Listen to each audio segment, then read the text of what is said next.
Bonjour amis astrophiles, me voilà à nouveau pour les énergies, pour vous présenter une interprétation des énergies de ce mois de novembre 2025.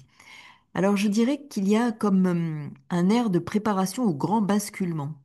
Alors c'est vrai que je l'évoque pas fréquemment, mais parce que c'est quelque chose de plus délicat, je dirais.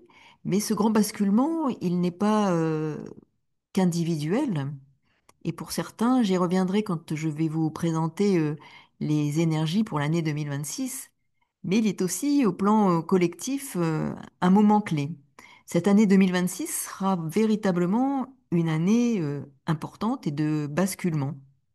On ne sera plus dans une année de transition, et comme certains parmi vous disent, ah, mais c'est encore une année de transition. Non, là, nous ne serons plus dans une année de transition. Nous sommes dans les derniers mois de 2025, et donc ce mois de novembre, qui a un air justement de préparation à ce grand basculement. Alors, il y a des temps forts hein, ce mois-ci, donc en termes de transit, puisque nous aurons Mars qui entrera en Sagittaire, signe de feu, le 4 novembre. Nous avons déjà le Soleil qui est en Scorpion, hein, donc c'est éminemment important. Et puis nous avons Vénus qui fera son entrée en Scorpion le 6 novembre. Mercure qui fera son entrée en marche rétrograde à compter du 9 novembre, donc en Sagittaire. Et n'oubliez pas, ce qui est important, c'est de prendre en compte les phénomènes de rétrogradation au regard des boucles que forment les planètes. C'est-à-dire qu'une rétrogradation est un phénomène qui doit prendre en compte les trois phases de ce qu'implique cette rétrogradation. Il s'agit d'une boucle, c'est-à-dire que la planète passe une fois sur certains degrés, puis une seconde fois en marche rétrograde, et puis une troisième fois quand elle repart en marche directe. Donc le véritable redémarrage, c'est lorsqu'elle aura atteint, cette planète, le dernier degré sur lequel elle aura rétrogradé. Je vais vous donner l'exemple de Saturne. Saturne reprend sa marche directe le 27 novembre. Ça fait partie des éléments énergétiques à prendre en compte, des configurations à prendre en compte ce mois de novembre. Saturne reprend donc sa marche directe le 27 novembre et sortira véritablement de sa boucle de rétrogradation, lorsqu'il atteindra 1,56 degré d'arc du Bélier, sur lequel il est déjà passé, sur lequel il a rétrogradé. Donc pour illustrer cette boucle, le 6 avril, Saturne est arrivé sur le 25e degré du signe des Poissons, puis donc a poursuivi jusqu'au degré 56 du Bélier, et là, boucle de rétrogradation, marche rétrograde, Saturne est à 25 degrés, il va repartir en marche directe, donc le 27-11, sur ce degré-là, il va rétrograder, et il sortira véritablement de sa boucle le 2 mars, parce que c'est le 2 mars qu'il aura atteint le degré qu'il aura déjà transité précédemment. Donc, ce sont ces trois passages qui forment la boucle de rétrogradation et qui vont vraiment donner toute l'importance à ce transit. Donc, c'est comme s'il y avait un véritable début, renouveau, enfin, une nouvelle, oui, un nouveau départ euh, à partir du 2 mars, véritablement, en bélier. Parce que sur les autres degrés, il sera passé trois fois, il va agir, bien entendu, hein, notamment si vous avez des points particuliers, des planètes sur ces degrés-là, donc du 25e degré du signe des Poissons jusqu'au degré 1,56 du Bélier. Donc là, il va passer trois fois, il sera passé trois fois, et au-delà, il va repartir véritablement, ce sera vraiment, il sortira de la boucle de rétrogradation. Donc c'est valable pour toutes les planètes.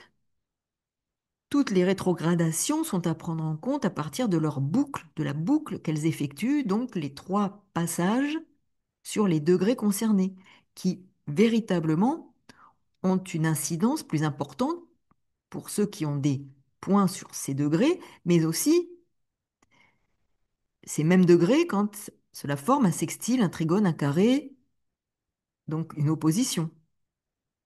Si vous avez ces mêmes degrés dans le signe des Gémeaux qui sont occupés, cette rétrogradation, ou le signe du cancer, début cancer, cette rétrogradation vous concernera aussi. Cette boucle de rétrogradation vous concernera aussi. De la même façon, si c'est en Sagittaire, de la même façon, si c'est sur ces Sagittaire et Capricorne, en Lion et en Vierge, vous voyez, ça agit de la même façon sur les planètes qui se situent dans ces mêmes degrés, les mêmes degrés traversés par cette boucle de rétrogradation, que ce soit en Poisson Bélier ou que ce soit Balance Vierge, Gémeaux Cancer, Sagittaire Capricorne, ceux aussi qui sont en sextile, ceux aussi qui sont en trigone. Donc observez ce qui peut avoir été activé entre le 6 avril et ce qui sera activé jusqu'au 2 mars. Parce que, activé parce qu'il y aura trois passages sur, par exemple, votre Soleil, la Lune, Vénus, Mars, parce que vous avez ces planètes en aspect avec Saturne, sur ces degrés. Donc, il s'agit de prendre en compte toute la boucle de rétrogradation parce que ça a un impact, un effet bien plus important qu'un seul et unique passage sur un de ces degrés, même si vous y avez donc effectivement des planètes personnelles. Et puis Jupiter, donc en Cancer, entame sa marche rétrograde le 11 novembre. Donc vous voyez, il y a de nombreux éléments, configurations, qui vont nous permettre de ressentir, d'essayer de comprendre ce qui va être mis en œuvre, énergétiquement parlant, et concrètement dans nos vies, hein, par ces éléments-là. Et puis Uranus qui fait son retour en Taureau le 9 novembre, en marche rétrograde et ce jusqu'au 3 février, sur le degré 27. Puis il reprend sa marche directe et il sort du Taureau le 26 avril. Boucle de rétrogradation qui se termine sur le degré 1,28 des Gémeaux le 21 mai. Donc vous voyez, la boucle de rétrogradation va être opérante jusqu'au 21 mai, puisque jusqu'au 21 mai, il va passer sur les degrés qu'il a déjà traversés. Donc là aussi, ce sont les planètes qui sont sur ces degrés concernés par la boucle, soit par conjonction, sextile, trigone, opposition, carré, qui sont les plus impactés. Donc de 27 degrés du Taureau à 1,28 du Gémeaux, en même temps, par effet de sextile, conjonction, trigone, carré, avec les planètes, avec les signes qui sont en effet aspectés par Uranus sur ces degrés. Et puis Neptune, rétrograde, mais il restera sur le degré 29 des Poissons, donc signe des Poissons, dont il est un des 2 maîtres avec Jupiter, et sur ce degré dit anarétique. Pluton, quant à lui, repasse sur les degrés de sa boucle de rétrogradation, puisque depuis son entrée en Verseau, il a parcouru le signe jusqu'à 3 degrés 49 minutes d'arc, donc il ressortira de la boucle le 4 février 2026. La même façon, boucle de rétrogradation.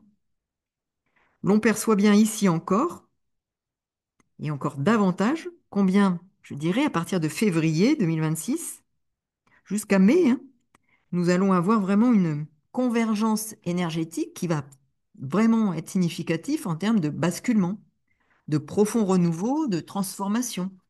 Et ça peut être tant au niveau géopolitique, politique, hein, je rappelle que le Verseau, c'est aussi le signe des partis politiques. Le Sagittaire dont je vous ai parlé par rapport à Mercure, Mars, qui vont se situer en Sagittaire, c'est aussi la géopolitique, hein. Donc d'un autre point de vue, nous voyons bien qu'ici, à différentes strates, ces énergies sont opérantes. Donc ici, configuration de novembre qui activeront, hein, je dirais en particulier quand même, le triangle d'eau, Soleil en Scorpion, Jupiter, vous voyez bien, en Cancer, Saturne-Neptune en Poisson, et avec les planètes rétrogrades, donc Jupiter, Saturne, Neptune, Pluton, donc qui est sorti de sa boucle de rétrogradation, qui est sorti de sa rétrogradation, hein, pardon, hein.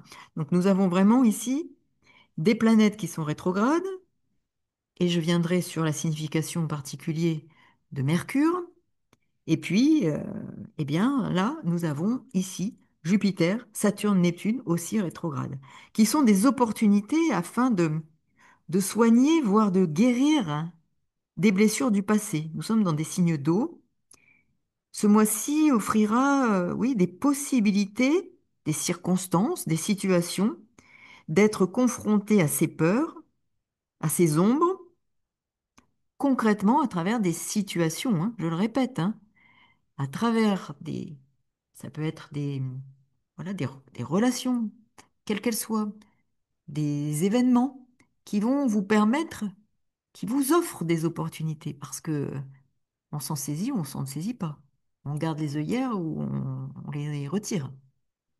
Il est possible ici d'avoir des opportunités, d'aller voir encore dans ce qui relève de nos peurs, qui agissent, qui sont agissantes, et d'aller vraiment avec toute la perspicacité, la, oui, et la volonté d'authenticité et d'honnêteté que nous offre à la fois dès le début de novembre, en effet, Mars, qui est encore en Scorpion, il va transiter en Sagittaire, mais le début du mois de mars signe en effet cette importance. Et le Soleil en Scorpion. Donc perspicacité pour aller chercher, fouiller véritablement, fouiller ce qui a besoin d'être mis en lumière et qui n'est pas encore apparu à la surface. Et Pluton qui est en signe d'air,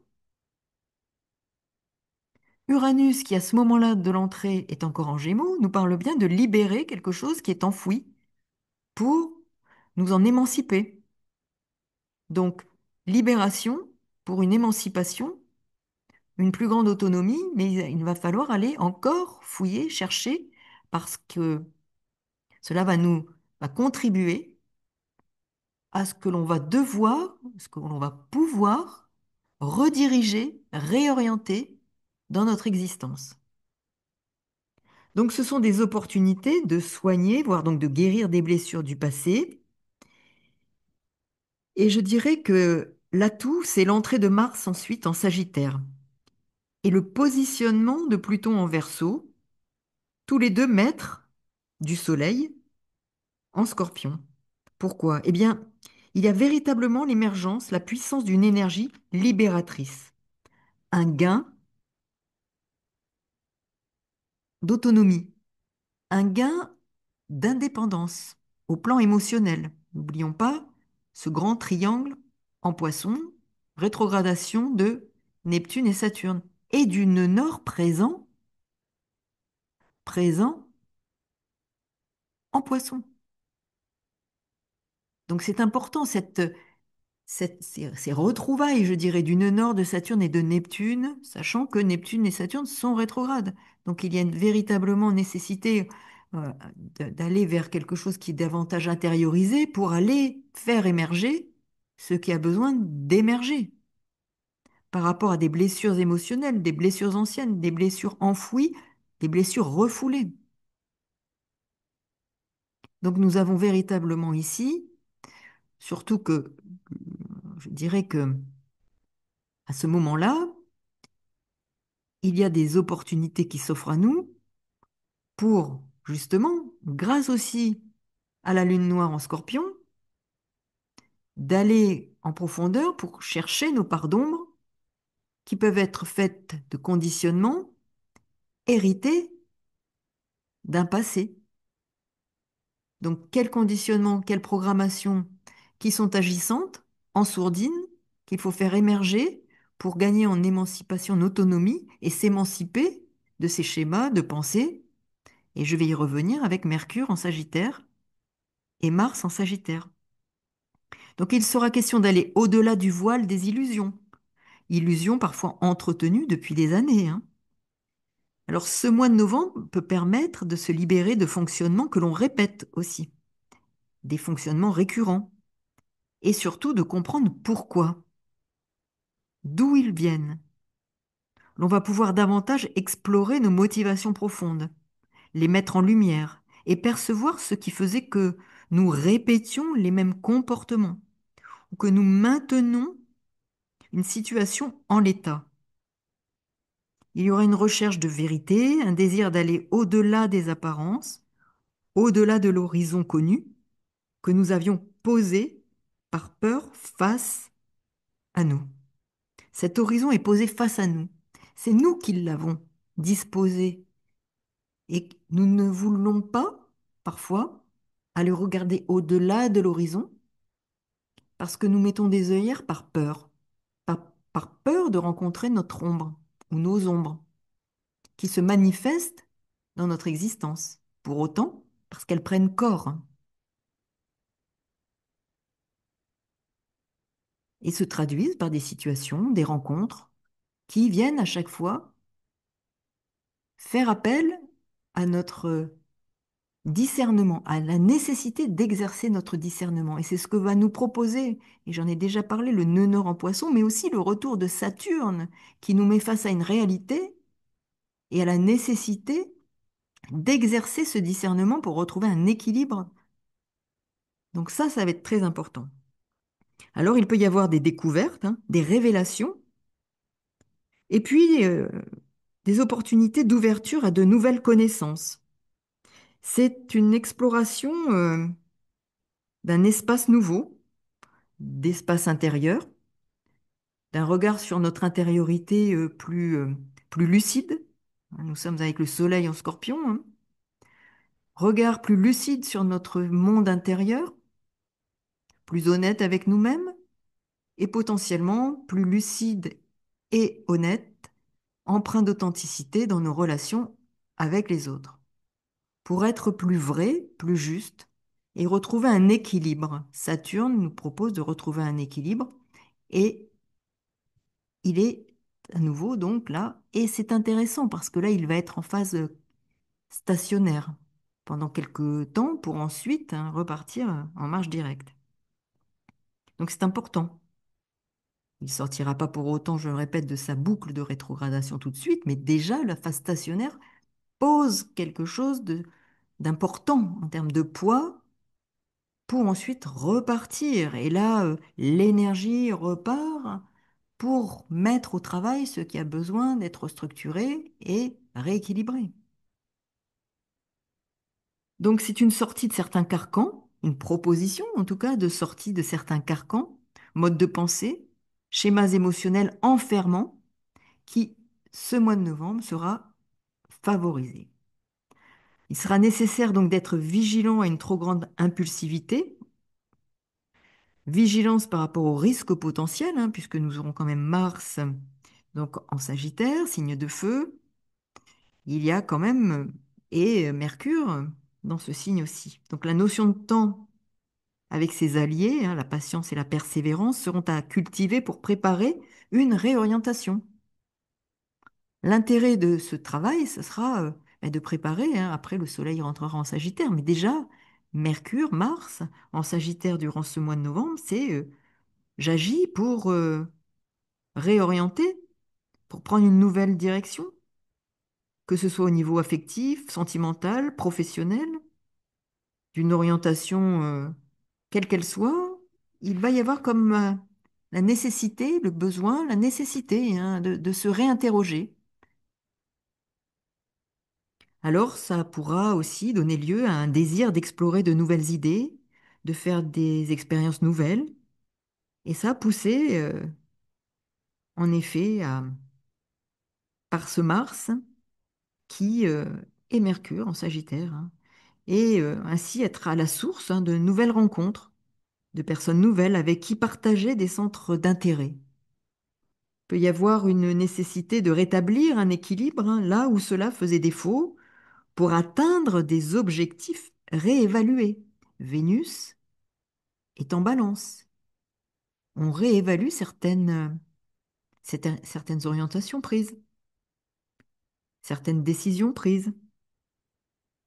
En effet, Mercure, qui fera sa rétrogradation à compter du 10 novembre, nous offrira un contexte propice à réinterroger nos croyances, mais croyances au sens large, hein. Croyances nous concernant personnellement, concernant d'autres personnes, concernant des situations, des schémas de pensée, réinterroger, réévaluer certaines idées sur la vie, sur notre travail, sur tout ce qui fait notre monde, notre vie quotidienne aussi. Valeurs sur nos principes de vie, nos convictions. Le but sera de vérifier si nous sommes bien en accord concrètement avec ce que nous nourrissons comme convictions et croyances, idées, philosophie au fond de nous. Est-ce que nous sommes en congruence, en cohérence? Les échanges, la communication peuvent à ce moment-là être moins fluides car il y a à dissiper des chimères, des illusions. Neptune rétrograde, Saturne rétrograde en Poisson sont aussi en cours de travail et d'un travail analogue. Chimères, illusions à déceler, discernement exercé pour réorienter certains aspects de notre vie quotidienne. Voilà un peu cette convergence de configuration et de sens. Quel sens voulons-nous donner ou redonner à certains éléments, à certaines relations, à certaines situations dans notre existence, en allant chercher nos motivations profondes? Qu'est-ce qui nous fait agir? Qu'est-ce qui nous fait réagir?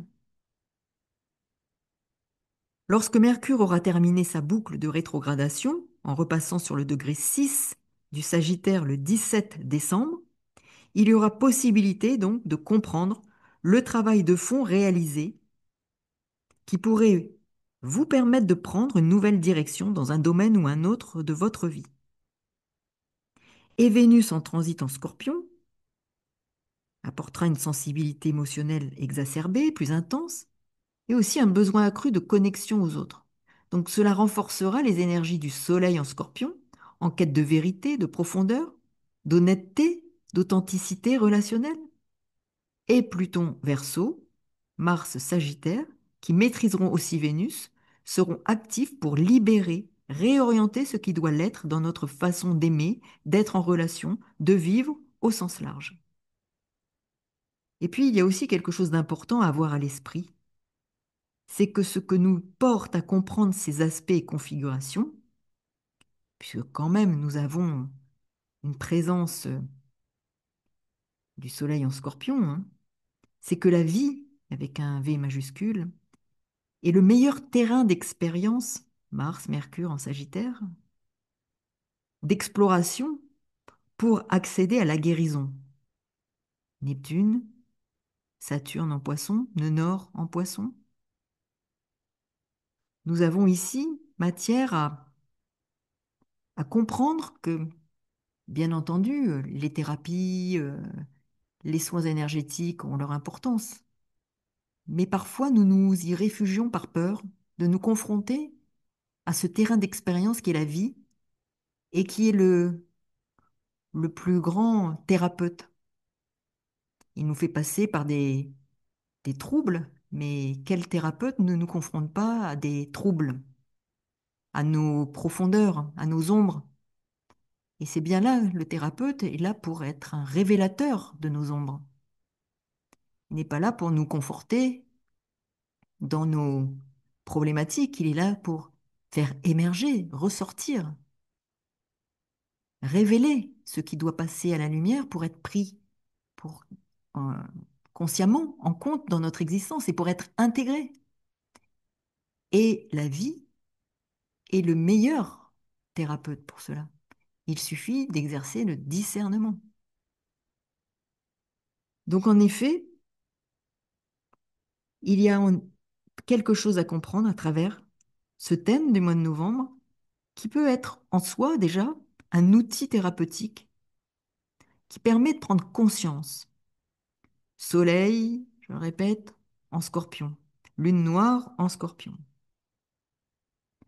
Alors, Soleil, Vénus en Scorpion, Mars et Mercure en Sagittaire, Pluton en Verseau sont de bons enseignants, voire des thérapeutes à leur façon. Ces planètes dialoguent entre elles pour nous procurer un contexte d'évolution par le biais de notre inscription dans la vie et surtout de nous ôter les œillères formées par la peur. Je vous souhaite un bon mois de novembre. Vous savez aussi qu'il y a bien entendu, eh bien, cette pleine lune du 5 novembre, que je n'ai pas évoquée au tout début, mais ça fait partie des éléments de ce mois de novembre. Mais là, il y a une vidéo dédiée sur laquelle vous pouvez vous orienter. À très bientôt pour de nouvelles aventures.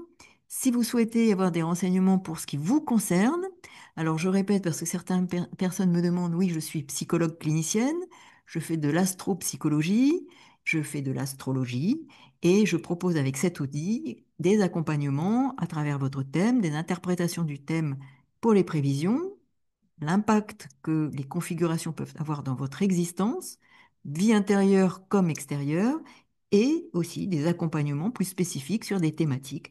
Mais si vous voulez en savoir davantage, sous la vidéo, dans la barre de description, vous avez mon adresse mail pour savoir, pour obtenir des renseignements. À très bientôt. Au revoir.